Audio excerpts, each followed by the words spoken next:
आज ब्रिगेडियर राजेंद्र सिंह जी की पुण्यतिथि है।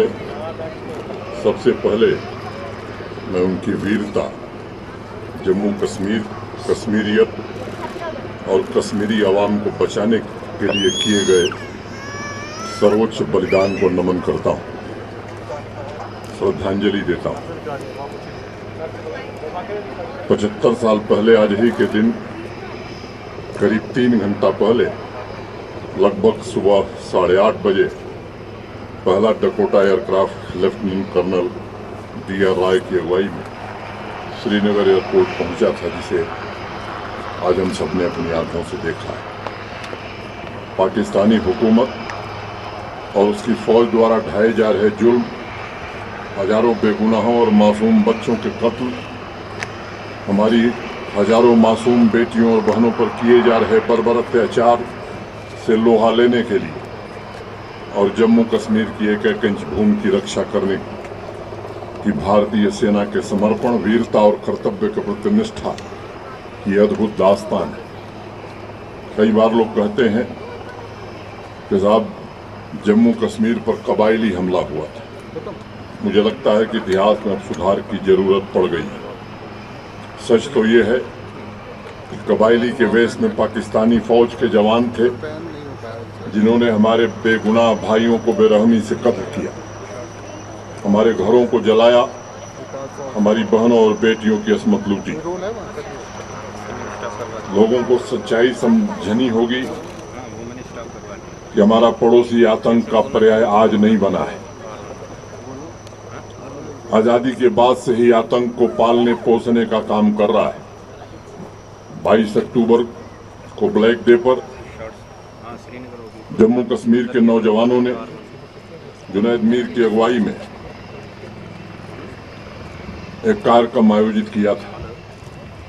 मैंने भी उस कार्यक्रम में शिरकत की थी और मैंने एक बात कही थी कि नई पीढ़ी को बताने की जरूरत है कि विश्व में आतंक के सबसे बड़े रहनुमा हमारे पड़ोसी मुल्क ने सिर्फ 99 के कारगिल आक्रमण में ही नहीं झूठ बोला, बल्कि 75 साल से झूठ बोलता चला रहा है और निर्दोष लोगों की हत्या में शामिल रहा है।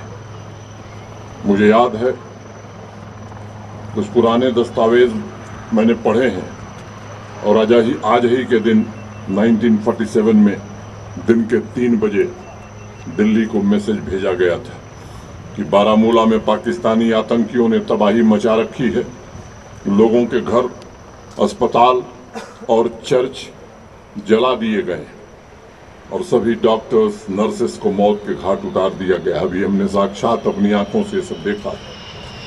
बारामूला की सड़कों पर उस दिन सिर्फ आतंक था, चारों तरफ बिखरी लाशें थीं।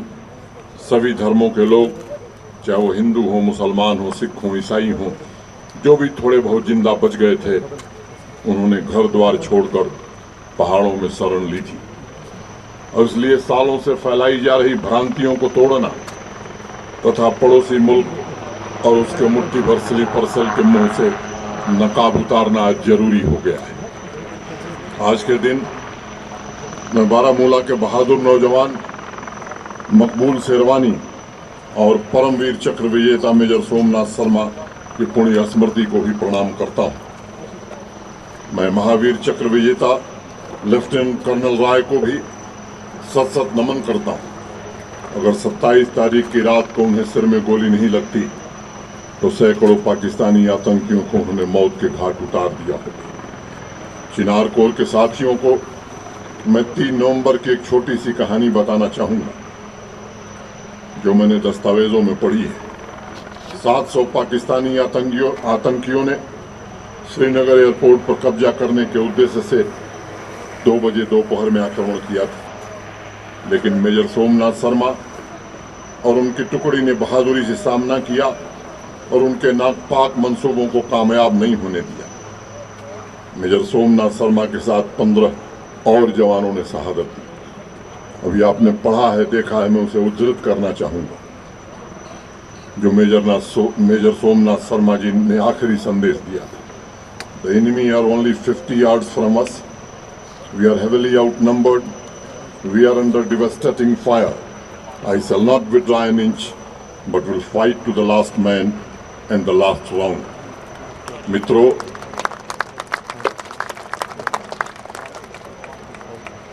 मातृभूमि की सेवा में इससे उच्चतम मानदंड नहीं हो सकते बलिदान। इस शौर्य, देशभक्ति, धैर्य तथा आत्म बलिदान से मेजर सोमनाथ शर्मा और उनके जवानों ने, उनके साथियों ने जम्मू कश्मीर की रक्षा के लिए शहादत दी।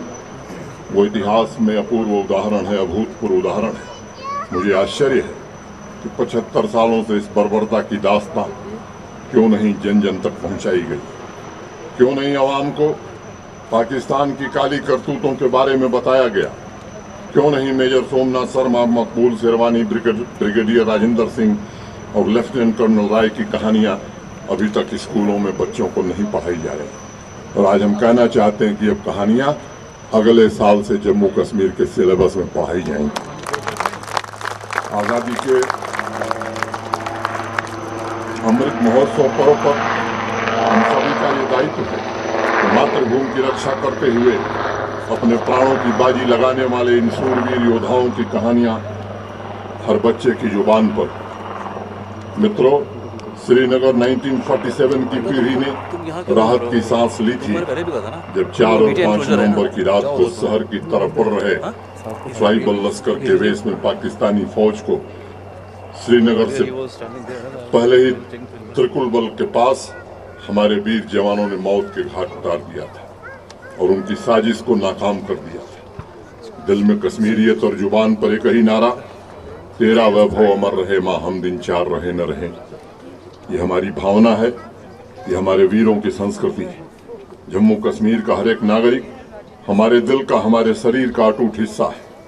मानवता के सबसे बड़े दुश्मन ने हमेशा आतंकवाद को विश्व भर फैलाने का काम किया है और कोई भी सभ्य समाज ऐसा नहीं है जिसको तहस नहस करने की कोशिश नहीं की है।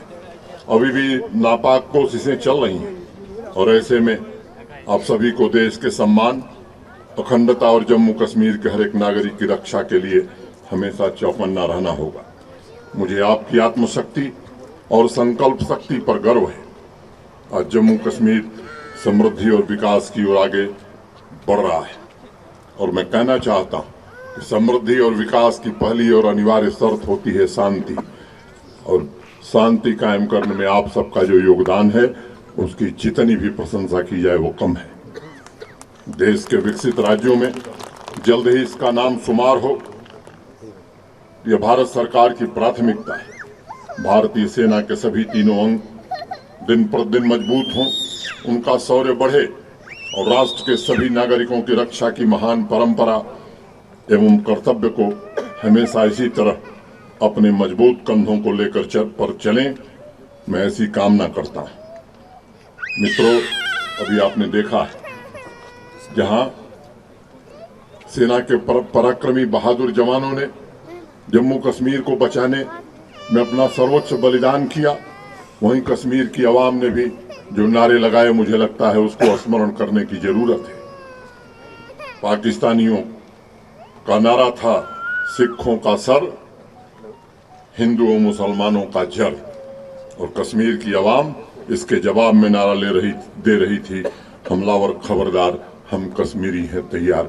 मुझे लगता है मैं कश्मीर की आवाम से निवेदन करना चाहता हूं, ये आपका नारा रहा है और मुझे लगता है कि आज आवश्यकता है कि फिर से इस नारे को बुलंद किया जाए, आपसी भाईचारा बढ़ाया जाए और जो ताकतें जम्मू कश्मीर में विकास को रोकना चाहती, जम्मू कश्मीर के अमन और चैन में खलल डालना चाहती हैं, उनको मुंहतोड़ जवाब हम सब मिल करके दें। इतनी बात कहता हुआ आयोजन में जुड़े सभी साथियों के प्रति मैं हृदय से कृतज्ञता ज्ञापित करता हूं और अपनी बात पूरी करता हूं। जय हिंद।